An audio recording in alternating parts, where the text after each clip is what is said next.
You are born in 1984 inches, Stalingrad, Russia, into a world that will try to break you from the very beginning. Your name is Natalia Alyanovna Romanova. Your childhood should be filled with dolls and laughter and warmth, but instead, you are taken.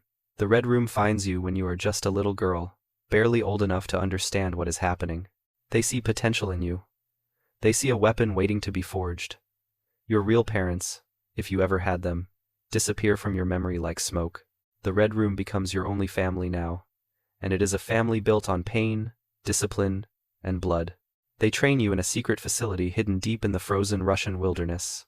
Ballet. Not for art or beauty, but because it teaches your body perfect control, balance, and grace that will later make you a lethal fighter.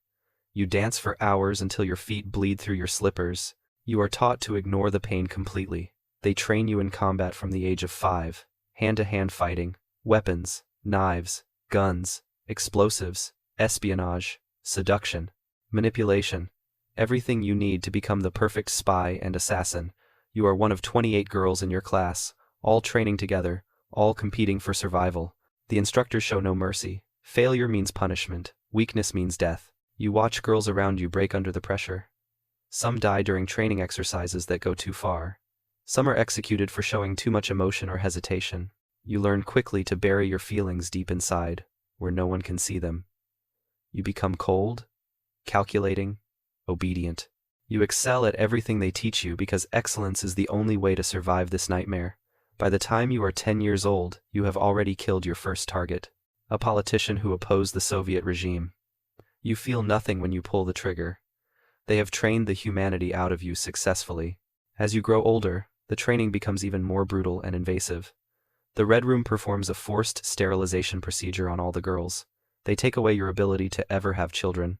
They tell you this makes you more focused, more dedicated to the mission, free from the distractions of family or love. But deep inside, in the part of yourself you have buried and hidden away, something breaks permanently.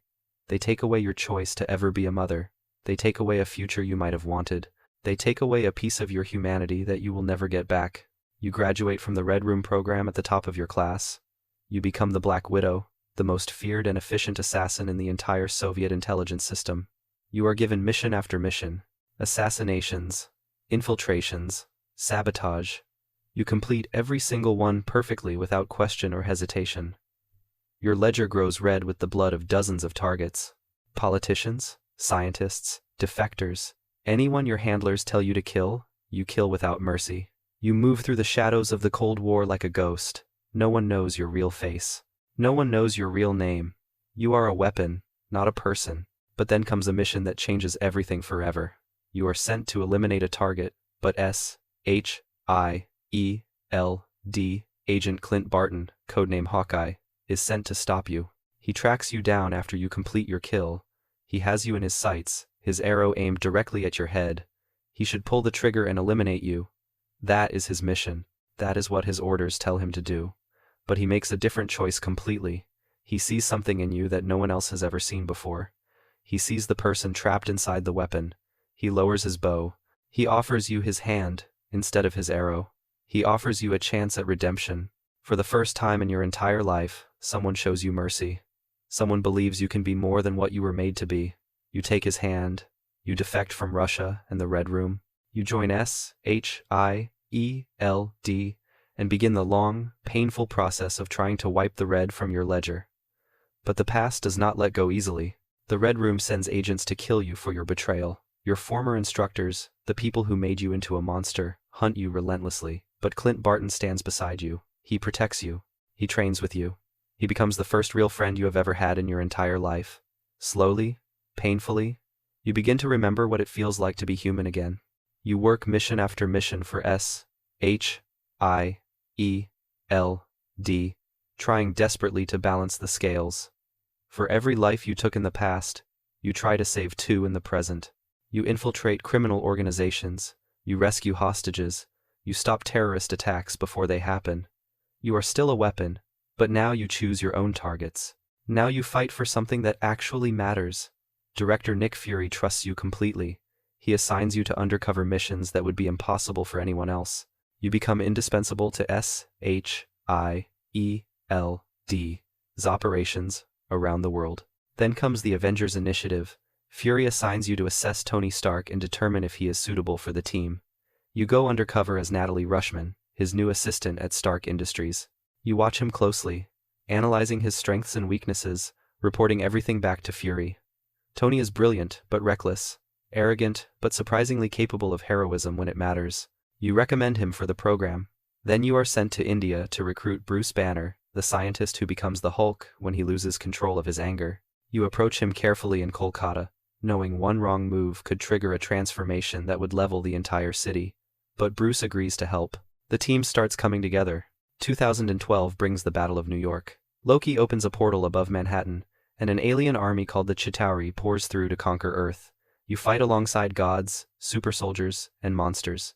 You are just a human with no superpowers, no enhanced abilities, nothing except your training and your determination. But you hold your own on that battlefield. You fight Chitauri soldiers in the streets. You close the portal mechanism from inside Stark Tower while aliens swarm around you. The Avengers win that day, and for the first time in your life, you feel like you are part of something larger than yourself. You are part of a family.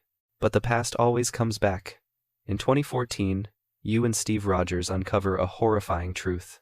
Hydra, the Nazi organization that everyone believed was destroyed in World War II, has been hiding inside SHIELD for decades. They have infiltrated every level of the agency. People you trusted, people you worked with for years, are actually enemy agents. Alexander Pierce, one of Fury's closest friends, is revealed as Hydra's leader. He orders the Winter Soldier to hunt you and Steve down and kill you both. The Winter Soldier is a ghost story, a legendary assassin with a metal arm who has operated in the shadows for 70 years. You come face to face with him during a highway ambush. He is fast, brutal, and completely unstoppable. He catches your electrical weapons like they are toys. He throws you across the road like you weigh nothing at all. You barely escape with your life. Later, when his mask is torn away during a fight, you see his face clearly for the first time.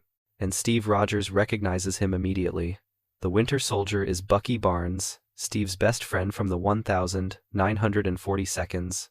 Hydra captured him, erased his memories, and turned him into their perfect weapon. You see yourself in him instantly. You understand what it is like to be controlled, to have your choices stolen, to be made into something you never wanted to be. You help Steve bring down SHIELD completely to root out Hydra. You dump every secret file and classified mission onto the internet for the entire world to see. Your past is exposed completely. Every mission you ever completed for the Red Room becomes public knowledge. Your face is plastered across every news channel on the planet. You can never hide in the shadows again. But you do not run. You stand before a government committee and testify about everything you have done. You accept responsibility for your past while making it clear you are not that person anymore. You have changed. You have chosen a different path. The Avengers become your real family. Steve Rogers becomes your closest friend and partner. You trust him completely, and he trusts you the same way. You fight beside him in mission after mission. You joke with Tony Stark and his constant arrogance. You comfort Bruce Banner when he struggles with the monster inside him. You train with Clint Barton, the man who saved you and gave you a second chance at life. You even meet his family, his wife Laura and their children, hidden away on a secret farm. They welcome you into their home like you are family. For someone who never had a real family, this means everything. But then comes Ultron. Tony Stark's artificial intelligence goes rogue and tries to exterminate humanity. During the battle in Sokovia, Bruce Banner loses control as the Hulk and causes massive destruction. Afterward, consumed by guilt, Bruce disappears completely. He leaves without saying goodbye, and you are heartbroken. You had started to develop real feelings for him, started to imagine a future together despite everything that was taken from you in the Red Room. But he is gone, and you are alone again. You bury the pain deep inside like you were trained to do and focus on the work that still needs to be done. The Sokovia Accords tear the Avengers apart from the inside. Governments around the world demand that the team be placed under international oversight and control. Tony Stark supports the Accords because he feels responsible for the destruction in Sokovia. Steve Rogers refuses to sign because he believes the Accords will be used to manipulate the team for political purposes. You are forced to choose a side. You sign the Accords initially because you understand the need for accountability after everything you have done in your past. But when the situation spirals out of control, and governments try to execute Bucky Barnes without trial, you make a different choice. You betray Tony Stark and help Steve Rogers and Bucky Barnes escape. You know this will make you a fugitive. You know you will be hunted by every government on Earth. But you cannot stand by and watch an innocent man be executed for crimes he committed while he was brainwashed and controlled. You understand what that is like too well. You help them escape to Siberia, and then you disappear into the shadows once again. For 2 years, you live on the run, constantly moving from country to country, hiding from the authorities, unable to contact anyone from your old life. You are alone again, a fugitive with no home and no family. Then Thanos comes in 2018. The Mad Titan arrives on Earth searching for the Infinity Stones, artifacts of cosmic power that will allow him to reshape reality itself. You reunite with the Avengers to fight him, but you are too late. Thanos collects all 6 stones, snaps his fingers once, and half of all life in the universe instantly turns to dust and blows away on the wind. You survive the snap, but so many others do not. Billions of people vanish in an instant. The world descends into chaos and despair.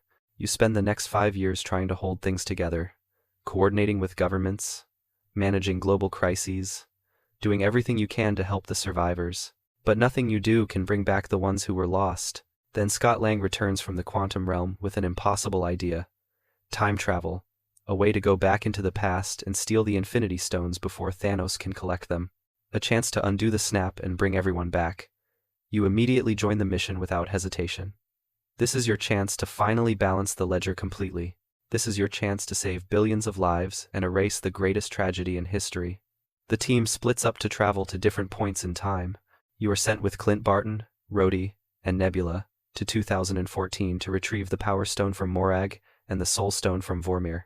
Morag is easy. You and Rhodey retrieve the Power Stone without any problems while Clint and Nebula wait at the ship. But Vormir changes everything. You and Clint travel to the barren, desolate planet alone. You climb the massive mountain to reach the altar at the summit where the Soul Stone is kept. And there you meet the Red Skull, the guardian of the stone, cursed to guide others to a treasure he himself can never possess. He explains the terrible price that must be paid to claim the Soul Stone. A soul for a soul. A life for a life. Someone you love must be sacrificed, thrown from the cliff to their death far below.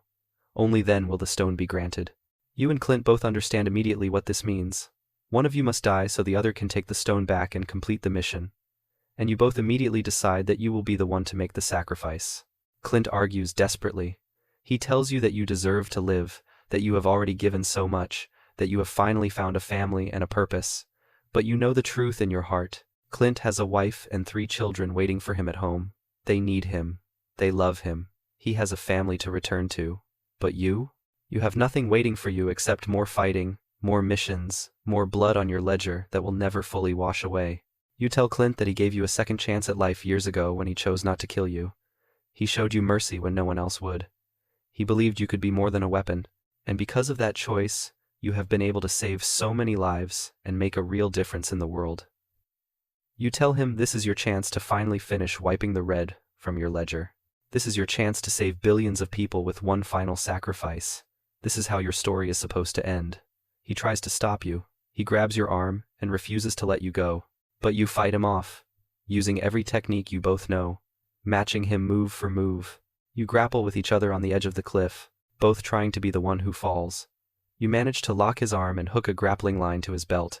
You look at him one last time with tears in your eyes and tell him, "It's okay." You let go. You fall backward off the cliff, plummeting toward the rocks far below. Clint screams your name, reaching desperately for you, but you are already too far away. In those final seconds, as you fall through the air, you feel something you have not felt since you were a little girl. Peace. You are not afraid. You are not filled with regret. You know you are doing the right thing. You are choosing to be a hero. You hit the ground, and everything goes dark instantly. Your sacrifice is accepted. The Soul Stone appears in Clint's hand, glowing with orange light. He collapses to his knees, sobbing uncontrollably, clutching the stone that cost him his best friend. He returns to the present timeline with the stone, devastated by what he had to witness. The team uses all 6 stones to build a new Infinity Gauntlet. Bruce Banner snaps his fingers and brings final choice. You were taken as a child and turned into a weapon. You were abused, controlled, and made to do terrible things. But you broke free. You chose a different path. You became a hero. You proved that no matter what was done to you, No matter what you were forced to become, you could still choose redemption. You could still choose to be good. You started your journey as a weapon with no choice and no hope. You ended it by making the ultimate sacrifice to save the entire universe. You are Natasha Romanoff. You are the Black Widow. And you will never, ever be forgotten.